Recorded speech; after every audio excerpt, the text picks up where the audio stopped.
How to make Google your homepage in Safari. Hello everyone, I am Vishaka and welcome to our channel. Let's get right into the tutorial.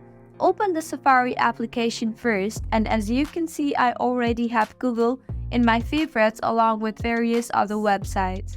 With websites in favorites, you are just a click away from surfing through those websites. In order to get your preferred web page on the homepage of Safari, tap on the search bar first and search for your preferred web page. I will type google.com here. On the bottom of the screen, you will see the share button. Tap on that and then you will see the option for add bookmark. Tap on that. If you want, you can change the name for Google. I will leave it as it is. Now click on the save button. You can see I have Google on my homepage of Safari.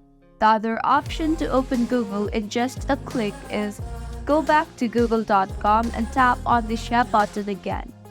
This time, scroll down and tap on Add to Home Screen option. If you want, you can rename the name or else leave it as it is. Now click on the Add button and in the home screen you can see I have Google. I will be directly led to the home page of Google if I tap on it. If you find this tutorial helpful, do subscribe to our channel. Thank you for staying with us until the end.